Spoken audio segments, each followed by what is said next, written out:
સંખ્યાઓ એમાં આપણે આજે જોઈશું સ્વાધ્યાય 2.3 એમાં નંબર 1 કોનો જવાબ શૂન્ય નથી કોનો જવાબ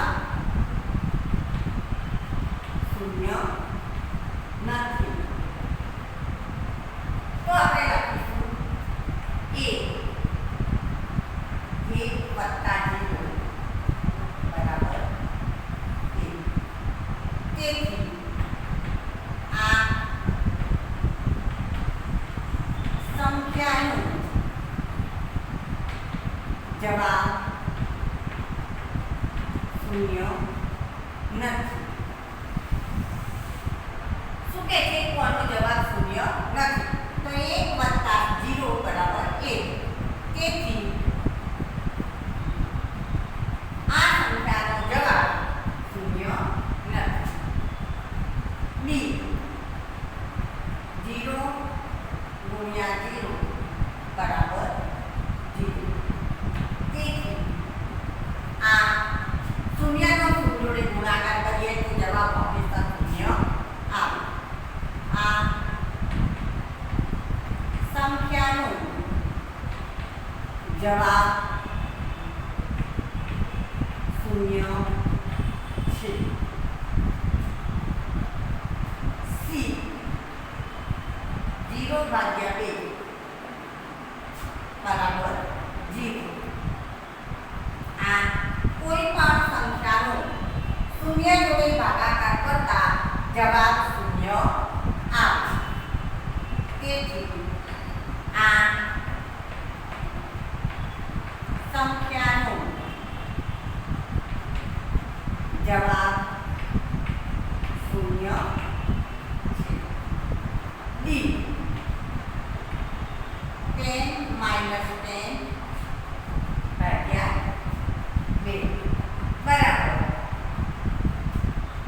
10 માંથી 10 જાય તો 0 બીજે 2 બરાબર 0 તેથી આ જુઓ 10 માંથી 10 ગયા 0 નીચે છેદમાં 2 વડે શૂન્યનો ભાગાકાર કરીએ તો જવાબ 0 આવે આ સંખ્યાનો જવાબ 0 છે હવે આપણે દાખલો અહીંયા 1 હતો હવે નંબર 2 તમારે રકમ ચોપડીમાંથી જોઈ અને લખવા જો 2 પૂર્ણ સંખ્યાઓનો ગુણાકાર શૂન્ય છે તો શું આપણે કહી શકીએ છીએ કે આ સંખ્યાઓમાંથી એક કે બંને સંખ્યાઓ શૂન્ય હોવી જોઈએ ઉદાહરણ આપી અને જણાવો આપણને પ્રશ્ન પૂછ્યો છે કે શું 2 પૂર્ણ સંખ્યાઓનો ગુણાકાર શૂન્ય હોય તો આપણે કહી શકીએ કે હા કોઈ પણ સંખ્યાનો શૂન્ય સાથે ગુણાકાર કરીએ તો જવાબ શૂન્ય આવે કોઈ પણ સંખ્યાનો શૂન્ય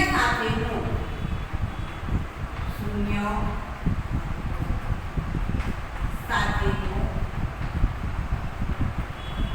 ગુણાકાર શૂન્ય થાય શું કહે છે કોઈ પણ સંખ્યાનો આપણે શૂન્ય જોડે ગુણાકાર કરીએ તો જવાબ શૂન્ય આવે તેથી જો 2 પૂર્ણ સંખ્યાઓનો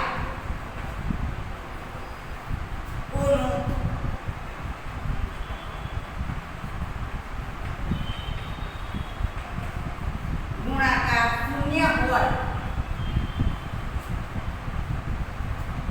શૂન્ય હોય તો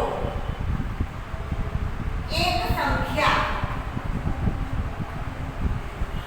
શૂન્ય હોવી જરૂરી છે શૂન્ય હોવી જરૂરી છે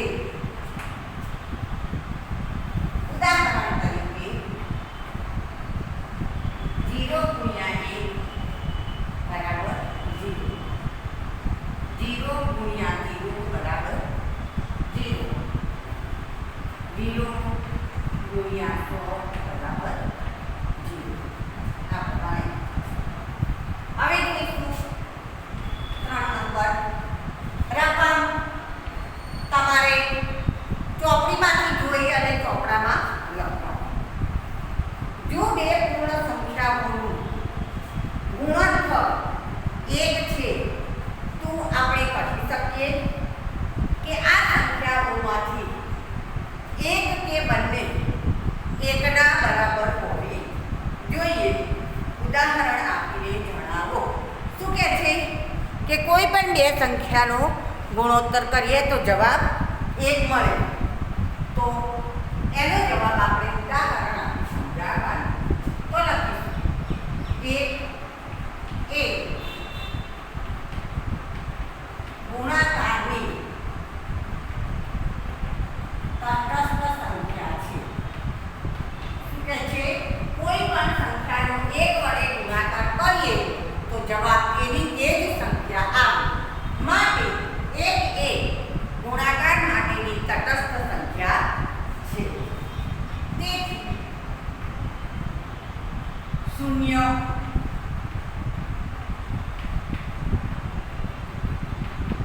સિવાયની કોઈ પણ સંખ્યાનો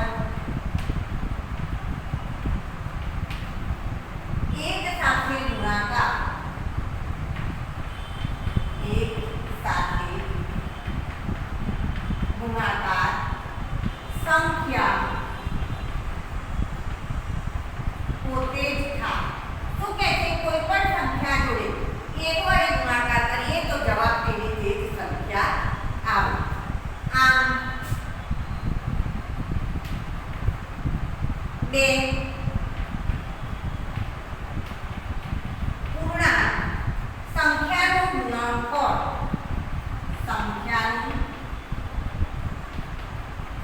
ગુણનફળ એક ત્યારે જ થાય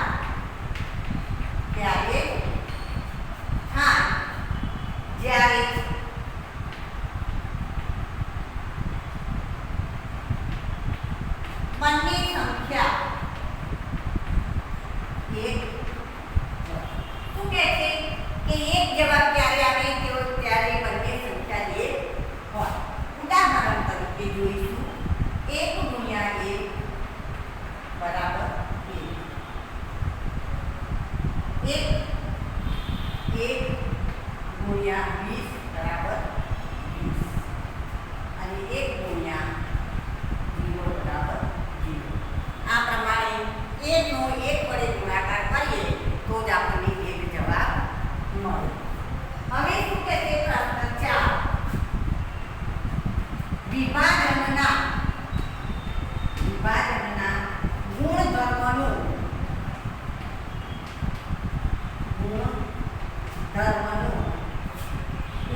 828.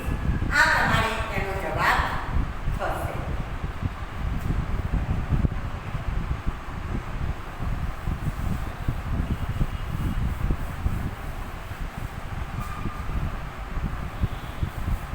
હવે આપણે જોઈશું બી 5437 ગુણ્યા 1001.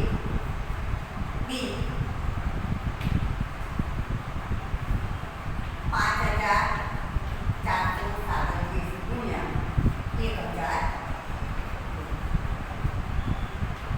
5437 ગુણ્યા 1001. હવે અહીંયા વિભાજન કરીશું. 5437 ગુણ્યા કૌંસમાં 1001 1000 વત્તા 1 બરાબર 5437 ગુણ્યા 1000 વત્તા 5437 ગુણ્યા 1. આ 5437 લખી દઈશું. 1000 ની 3 0 વત્તા 1 વડે ગુણાકાર એટલે 5437. બંનેનો સરવાળો કરીશું. 54,42,437. આ પ્રમાણે એનો જવાબ થશે. પછી સી 824 ગુણ્યા 25. 824 ગુણ્યા 25 બરાબર 824 ગુણ્યા 25 નું વિભાજન કરી દઈશું 20 વત્તા 5 બરાબર 824 ગુણ્યા 20 વત્તા 824 ગુણ્યા 5. આ પ્રમાણે 824 નો 20 જોડે ગુણાકાર કરીએ એટલે 16,024,48,480. જો અહીંયા આ 0 2 ચોકા 2 ને 4 અને 8 નું 16 વત્તા 5 5 20 ની 2 વધી 2 5 નું 10 એટલે 5 નો બમણો વધી 1 5 અઠ્ઠા 40 41 4020 બરાબર 26,600. આ પ્રમાણે ગુણાકારનો સરવાળા ઉપર વિભાજન કરી અમે દાખલા આપણે ગણતા શીખ્યા.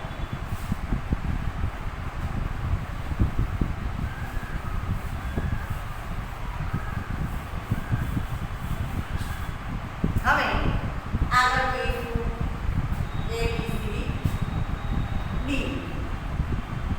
4275 ગુણ્યા 125. અહીંયા 4275 ગુણ્યા 125. આની આ સંખ્યા લખી કાઢીશું. 4275 ગુણ્યા 125 નું સરવાળામાં વિભાજન 100 વત્તા 25 બરાબર 4275 ગુણ્યા 100 વત્તા 4275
17,640 આ પ્રમાણે દાખલા ગણવાના.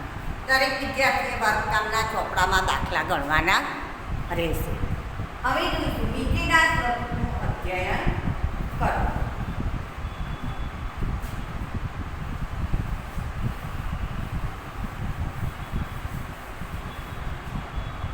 સ્વરૂપનું અધ્યયન.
એ પણ જે બોર્ડ વર્કમાં લખાવેલું ના હોય તે જ તમારે પીડીએફમાંથી લખવાનું છે. જો તમે એકલો વિડીયો જુઓ તો આખી પીડીએફ લખવાની, અને વિડીયો જોઈને લખો તો તમારે લખાઈ ગયેલું હોય તે પીડીએફમાંથી લખવું નહીં. ઘડિયા મોઢે કરવા, રોજ લખવા, અને પ્રકરણ 2 આપણું અહીંયા પૂર્ણ થાય છે. માટે દરેક વિદ્યાર્થીઓના વર્ગકામના ચોપડામાં પ્રકરણ 1 અને 2 સંપૂર્ણ પૂરેપૂરું લખેલું હોવું જોઈએ. કોઈએ ફક્ત એકલા વિડીયો લખવાના નથી, વિડીયો તો લખવાના જ છે, સાથે સાથે પીડીએફ મોકલીએ તે પણ તમારે લખવાની રહેશે. અક્ષર સારા કાઢવાના, વચ્ચે કોરા પત્તા છૂટી ન જાય તેનું ખાસ ધ્યાન રાખવાનું રહેશે.